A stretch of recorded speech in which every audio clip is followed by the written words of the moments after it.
Have you ever wished LEGO would make that really overpriced Galactic Star Cruiser hotel as a LEGO set? Because quite frankly, this is the closest I think you're ever gonna get. Let's compare the pair, shall we? When it comes to pricing, they both completely miss the mark. Customer satisfaction. People will enjoy this if they were delusional enough to realize that this is not good value for money. And last and most importantly, they're both something that people really wanted to experience, but just cannot justify doing because of the price. And not only that, if we take a bunch of people's experience about the Galactic Star Cruiser, specifically Jenny Nicholson, I feel like we'll have a similar reaction to this set. This is set 75396, the Desert Skiff and Sarlacc Pit, and retails for $80 US, 130 Australian, and 70 Great British pounds. If you look at this and feel massively ripped off, yes, you should. Much like the Galactic Star Cruiser, when this was first rumored and leaked, I got very excited. I was really looking forward to this set and seeing it. However, when photos of the set came out alongside the price, I felt like I'd been scammed and I hadn't even bought the product yet. Because for that price, you get 558 pieces and 6 minifigures. Starting off, we have Chanel boots Luke Skywalker, and yes, they did in fact print the line of his Chanel boots. Overall, this Luke Skywalker minifigure is really good. As much as I'm not totally warm to the idea of this new hairpiece,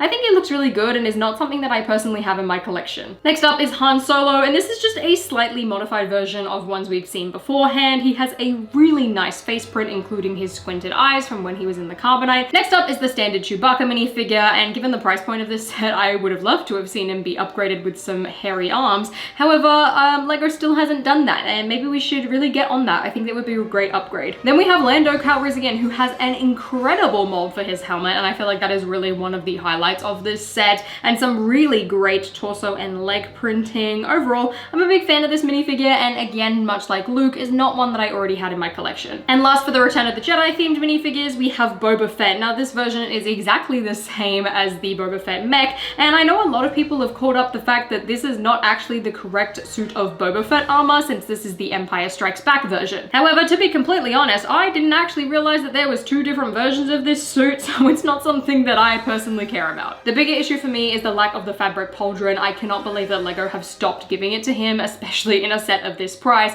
How much more is a piece of fabric really going to cost? And last but not least is the exclusive 25th anniversary minifigure that comes along in this set, which is Nine Nub, who is completely overdue. He has a fantastic brand new molded head, as well as a really nice torso and leg print, and overall is probably one of the better 25th anniversary minifigures. So you spent your hard-earned money on this set? Well, this is what you get when it's completely built. Now, all this disappointment to the side, I think the reason that this set upsets me so much is the fact that I was so excited for it. This is a set that I've been looking forward to for a really long time, and I just feel completely let down, especially because overall, if you take the price out of it, this is a really cool set. I love the model of the skiff. I think it looks fantastic. It's really well detailed. The play features are super fun. And the Sarlacc Pit, look, it's not my favorite thing ever, but it looks accurate. It's pretty fun and would make a really nice display piece. And unfortunately for you, I'm not done with the Galactic Star Cruiser comparisons, because much like I think about the hotel, this set looks really cool and is something that I think is really fun. I just feel like it's a complete ripoff. A couple of additional minifigures I think would have gone a really long way and at least justifying this price point a little bit more, like having a random member of Jabba's crew controlling the sail barge or something like that. Like the fact that we only really have Boba Fett as some sort of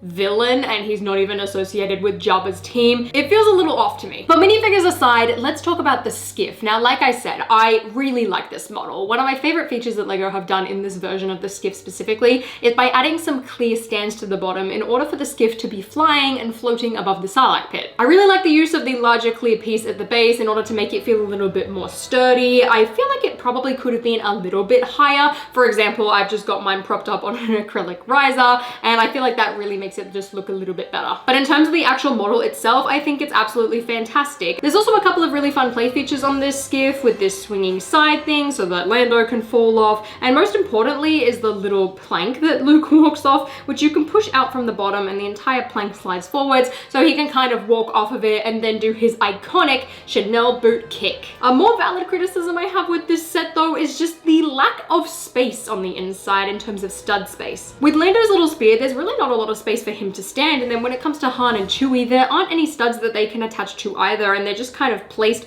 on this sliding platform, which means if you were to pick this up and play with this ship, they would fall off completely. Even with the plank, because of the fact that it slides out, it means that there's no stud there for Luke to attach to, which I don't think that is as big of a problem as the skiff itself not having that many studs. In fact, one of the only space for studs that there is behind the driver's seat, but lo and behold, again, we don't have a driver. It's a really simple thing that you could modify, but again, it's one of those things where you look at the price and you would really expect a couple of studs to be here. Like I said though, I love this model and I feel like this is going to look incredible on a full Tatooine display, and as a matter of fact, I think would also match really well with my 2012 Jabba's Palace.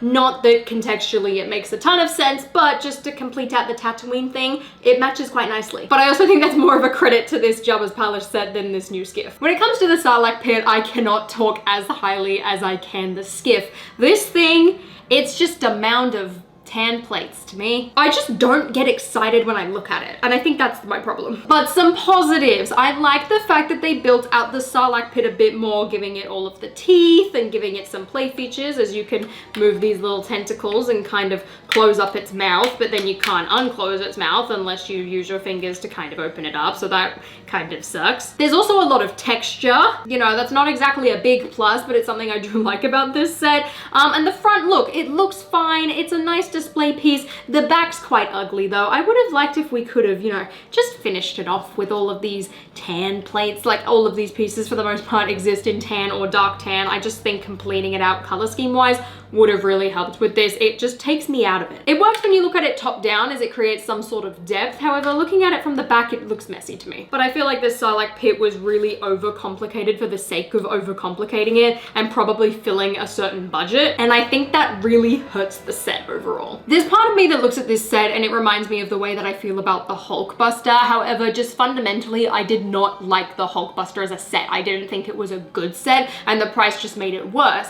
Whereas I look at this set and I love it. I really like the build. I love the scene. I love how displayable it is. I don't think it would necessarily be as good as a standard play set if you were a kid, but I really enjoy it. And the fact that it is such a ripoff makes me really mad. Maybe part of it's my fault for getting so excited over leaks and rumors of a Lego set that when it finally arrives, I just feel so disappointed and let down. I don't know, but it's really hard to be so excited for something and then just crushed this badly. And what makes it worse is that fundamentally, I like the build of this set. I just don't like the whole set as a package. But the reality is I haven't even talked about the worst aspect of this set, and that is that this set falls under the category that Lego has started doing recently, where it's sort of like a DLC for another Lego set. This set, much like the Sandman from Lego Marvel earlier this year, is meant to go along with a larger, cooler Lego set, being the upcoming UCS Jabba's Sail Barge. In this set's case though, you don't really need Jabba's Sail Barge in order for it to feel more complete, although it definitely will complement it really well. However, as a Lego set, the criticisms are pretty minor. I feel like majority of them come in the minifigure department and less in the build department. The big issue with this set is value for money. Do not buy this set anytime in the next couple of months. In fact, I think the earliest you should consider buying this set is Black Friday. If not, just hold out until May the 4th next year,